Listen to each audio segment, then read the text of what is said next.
Hello friends, legal and social awareness के इस episode में आप सभी का बहुत बहुत स्वागत है। मैं करीम अहमद सिद्दीकी एडवोकेट। साथियों, मेरे कई व्यूवर्स और सब्सक्राइबर्स के द्वारा अक्सर ये पूछा जाता है कि किसी क्रिमिनल मामले में एफआईआर होने के बाद विवेचना होती है, विवेचना के बाद जब चार्जशीट न्यायालय में दाखिल हो जाती है तो क्या चार्जशीट दाखिल होने के बाद भी मामले में फर्दर इन्वेस्टिगेशन, आसान भाषा में कहें कि पुनः जांच की जा सकती है कि नहीं की जा सकती है।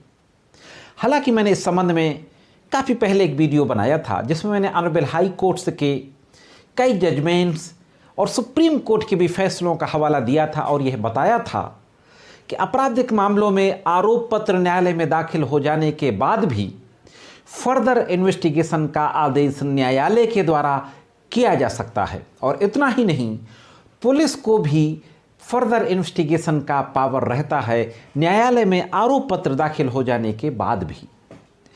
आज फिर मैं इसी सवाल के ऊपर बात करने जा रहा हूं। अभी 24 फरवरी को 2-3 दिन पहले ऑनरेबल सुप्रीम कोर्ट में एक मामला पहुंचता है और ऑनरेबल सुप्रीम कोर्ट के द्वारा फर्दर इन्वेस्टिगेशन के संबंध में फिर से एक आदेश दिया जाता है। वहां पर सवाल यह उठाया गया था कि न्यायालय में चार्जशीट तो पहुंच गई, चार्जशीट पहुंचने के बाद अभियुक्तों के विरुद्ध आरोप भी तय हो गया, चार्ज फ्रेम हो गया। तो यह सवाल था जिसको सुप्रीम कोर्ट को देखना था कि क्या आरोप फ्रेम होने के बाद, आरोप तय होने के बाद भी क्या फर्दर इन्वेस्टिगेशन का आदेश किया जा सकता है। इस जजमेंट में ऑनरेबल सुप्रीम कोर्ट ने इसी सवाल का जवाब देते हुए फैसला दिया है। देखते हैं कि संपूर्ण मामला क्या था और ऑनरेबल सुप्रीम कोर्ट के द्वारा फाइनली किस तरीके का आदेश पारित किया गया। इसलिए बहुत महत्वपूर्ण जानकारी है, जुड़े रहे आखिरी तक, देखते हैं कि संपूर्ण जानकारी क्या है। साथियों, ऑनरेबल सुप्रीम कोर्ट के आदेश के बारे में चर्चा करें इससे पहले केस के फैक्ट को ब्रीफ में जानना जरूरी होता है, क्योंकि बिना केस के फैक्ट्स को देखे जजमेंट्स को समझना आसान नहीं होता है। इसलिए देख लेते हैं कि केस के फैक्ट क्या थे बहुत ही ब्रीफ में। केस के फैक्ट्स कुछ इस प्रकार के थे कि महाराष्ट्र के एक सिविल इंजीनियर के द्वारा यह आरोप लगाते हुए एक एफआईआर दर्ज कराई जाती है कि उसके द्वारा एक फेसबुक पोस्ट की जाती है। महाराष्ट्र सरकार के तत्कालीन सरकार में जो मंत्री थे, एक एनसीपी के एमएलए मंत्री थे जितेंद्र आह्वाड, उनके खिलाफ एक फेसबुक पोस्ट की जाती है। फेसबुक पोस्ट करने के बाद मंत्री महोदय अपने लोगों को पुलिस के साथ उस सिविल इंजीनियर के घर भेजते हैं। उसको वहाँ से वो पकड़ करके लाते हैं और मंत्री के बंगले में उसकी पिटाई करते हैं, उससे माफ़ी मंगवाते हैं और फेसबुक पोस्ट को डिलीट करने का दबाव बनाते हैं। तो इस तरीके के आरोप लगाते हुए मंत्री के तमाम साथियों के खिलाफ एफआईआर दर्ज कराई जाती है। मामले में विवेचना शुरू होती है। विवेचना के दौरान चूंकि मंत्री महोदय का नाम एफआईआर में शामिल नहीं किया गया था और उस सिविल इंजीनियर को लगता है कि पुलिस अच्छे से इन्वेस्टिगेशन नहीं कर रही है, इसलिए वादी मुकदमा जो पीड़ित था उसके द्वारा ऑनरेबल मुंबई हाई कोर्ट के समक्ष 482 में एक क्रिमिनल मिसलिनियस रिट फाइल करके यह मांग की जाती है कि इस मामले में पुलिस के द्वारा फेयर इन्वेस्टिगेशन नहीं किया जा रहा है, इसलिए मामले को सीबीआई को ट्रांसफर कर दिया जाए। ऑनरेबल मुंबई हाई कोर्ट मामले को सीबीआई को ट्रांसफर तो नहीं करता, लेकिन विवेचना, निष्पक्ष विवेचना के संबंध में कई तरीके के आदेश पारित किए जाते हैं मुंबई हाई कोर्ट के द्वारा। मुंबई हाई कोर्ट के द्वारा कई तरीके के आदेश पारित किए जाने के बाद और विवेचना की निगरानी करने के बाद संबंधित मंत्री महोदय का नाम भी अभियुक्त के रूप में शामिल कर लिया जाता है।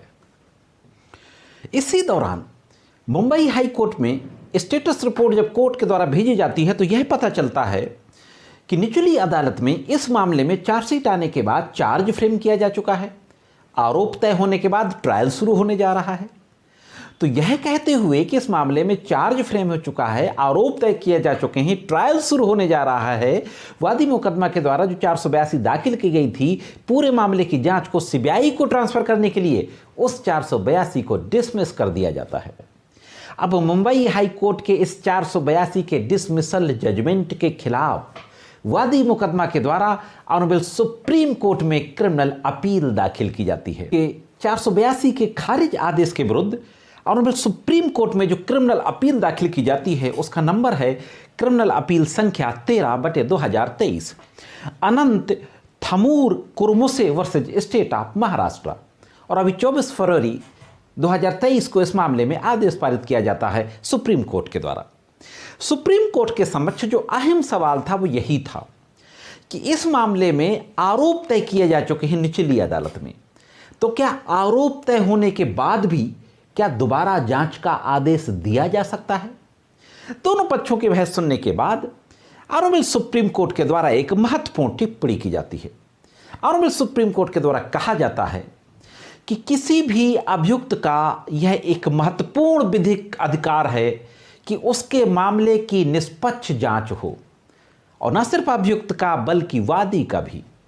जिस व्यक्ति ने एफआईआर दर्ज कराई है उस व्यक्ति का यह महत्वपूर्ण कानूनी अधिकार हो कि उसके मामले की फेयर और प्रॉपर इन्वेस्टिगेशन हो। इसलिए मात्र आरोप तय हो जाने भर से पुनः जांच का आदेश कोई बाधा नहीं बनता है। लिहाजा सीबीआई जांच का आदेश तो नहीं दिया जाता। यह कहा जाता है कि सीबीआई जांच का आदेश rarest of the rare cases में ही दिया जा सकता है।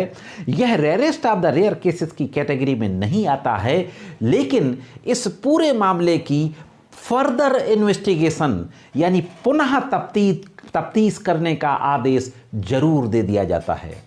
तो साथियों, यह एक प्रिंसिपल जबरदस्त ऑनरेबल सुप्रीम कोर्ट के द्वारा लेट डाउन कर दिया गया फर्दर इन्वेस्टिगेशन के संबंध में कि अगर किसी मामले में चार्जशीट आने के बाद चार्ज भी फ्रेम हो गया है, आरोप तय कर दिए गए हैं, ट्रायल शुरू हो गया है, तो आरोप तय होने के बाद, ट्रायल शुरू होने के बाद भी फर्दर इन्वेस्टिगेशन का रास्ता खुला है। लेकिन ध्यान रहे, सुप्रीम कोर्ट ने कहा कि यह शक्ति सिर्फ संवैधानिक अदालत को ही प्राप्त है, और सुप्रीम कोर्ट के द्वारा कहा गया कि हाई कोर्ट ने ऐसा ना करके गंभीर त्रुटि कारित की है। तो साथियों, मैं समझता हूं कि यह एक ज़बरदस्त प्रिंसिपल है जो ऑनरेबल सुप्रीम कोर्ट के द्वारा इस जजमेंट में कहा गया।